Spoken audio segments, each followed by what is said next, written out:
Shalom. First and foremost, I want to give all praises, honor, and glory to Yahweh, Bahasham, Yahweh Shai, Bahasham, Racha Kudash. Double honors to the elders and the apostles of Great Millstone, and peace and blessings to the elect. And today we're going to go into the book of Romans, the 3rd chapter. What advantage then hath the Jew, or what profit is there of circumcision? Much every way, chiefly, because that unto them were committed the oracles of God. So he's saying, well, you might ask, so then is there any benefit to being a Jew or any profit to being circumcised? And he's saying, well, yeah, because chiefly they were the ones that the Lord gave the oracles, right? The oracles were committed, meaning when you go into that word oracles, it was first revealed to them the ways of the Lord, right? It says of the contents of the Mosaic law. So he's saying that was first given to them. For what if, as it says here, for what if some did not believe? Shall their unbelief make the faith of God without effect? So because some people do not believe or are unfaithful, shall their unfaithfulness affect God's faithfulness? No, it doesn't work that way. Pull this up here. It says true. Let's actually go up a bit. Then what's the advantage of being a Jew? Is there any value in the ceremony of circumcision? Yes, there are great benefits. First of all, the Jews were entrusted with the whole revelation of God. True, some of them were unfaithful, but just because they were unfaithful, does that mean God will be unfaithful? See, because really, when you go back to the first covenant the Lord made with us, it wasn't fault on the Lord's part. He found fault with us, but he stayed faithful. We didn't. Okay. So Paul is saying here, God forbid, because of your unfaithfulness, that doesn't make the Most High unfaithful. God forbid. Yea, let God be true, but every man a liar. As it is written, that thou mightest be justified in thy sayings, and mightest overcome when thou art judged. And here, what Paul is saying when he mentions about the about this latter part, he's quoting, I believe, the book of Psalms, but this is referring to the Lord. Okay, and basically when he says, first one, God forbid, yea, let God be true, but every man a liar, right? Because the Lord is going to remain true and faithful regardless, right? And so that's why in the 3rd verse he mentioned, yeah, you may be unfaithful, but that doesn't make God unfaithful. In fact, God would be true and everybody else would be a liar because God remains faithful, but man is not so. So then he quotes, right, as it is written, that thou mightest be justified in thy sayings and mightest overcome when thou art judged.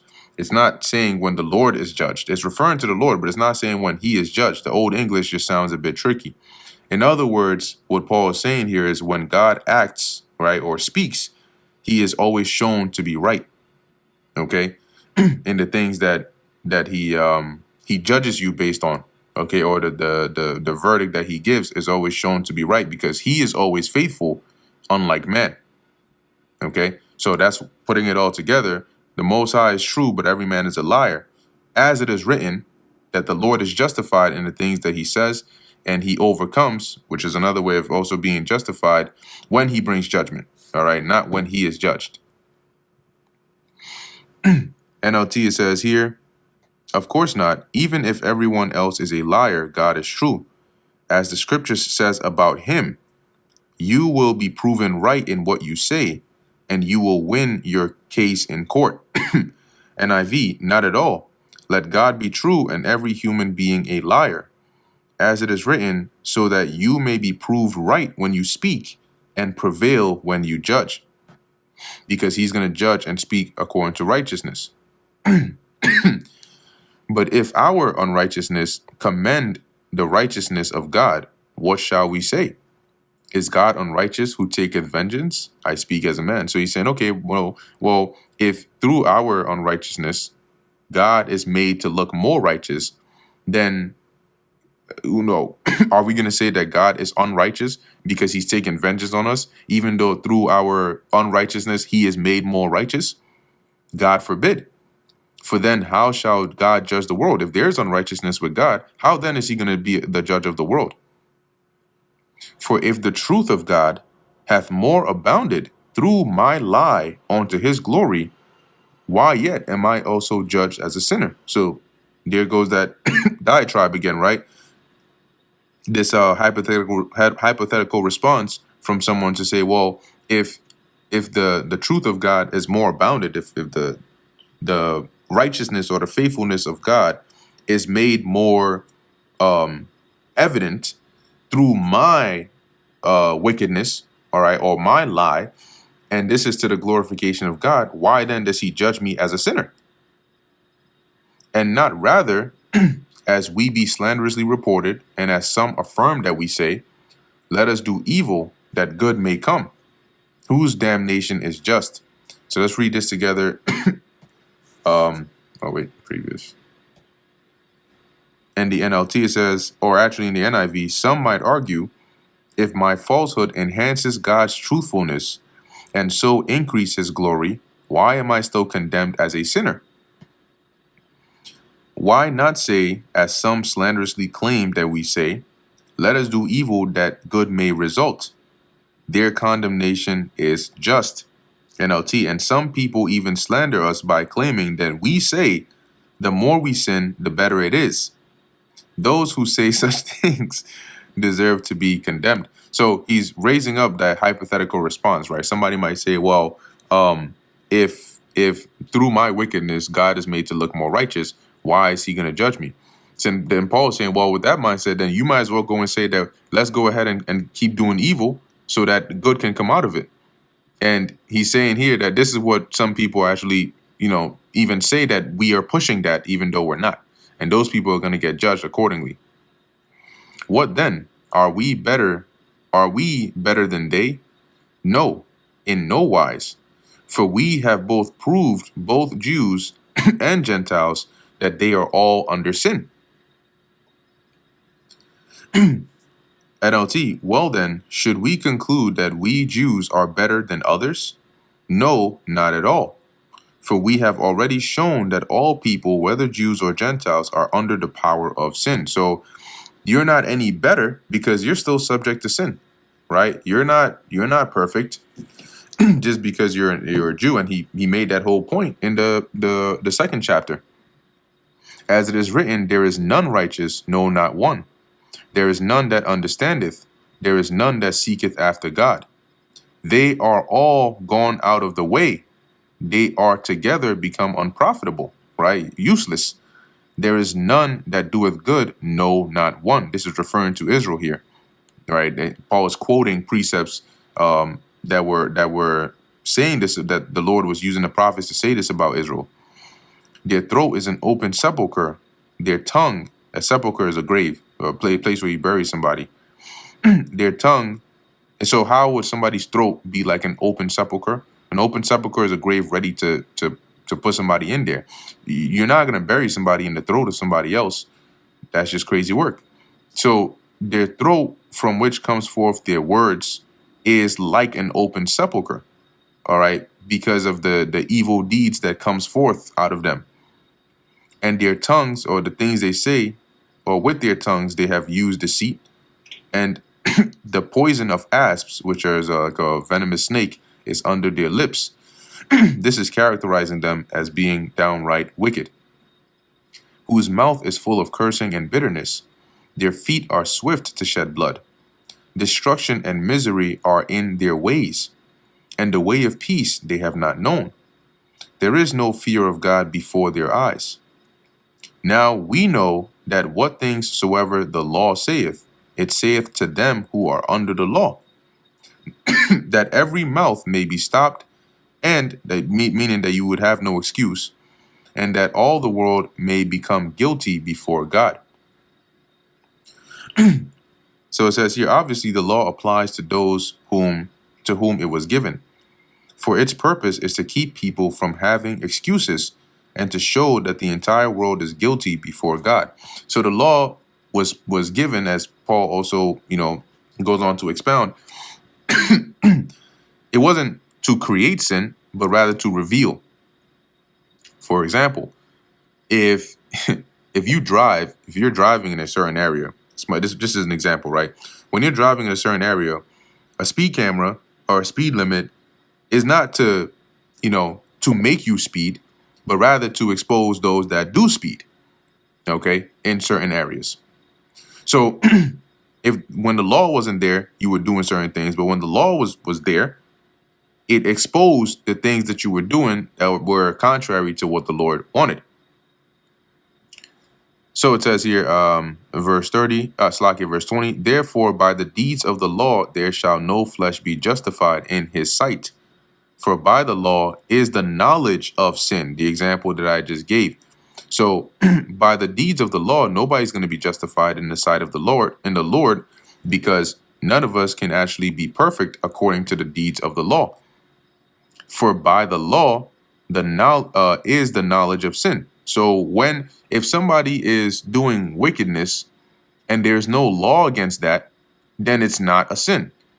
But when the law is there, then by the law you have knowledge of that sin. Don't do this. Don't do this now shows, if you go and do it, that you're going off. But if there was no don't do this, then you wouldn't be going off.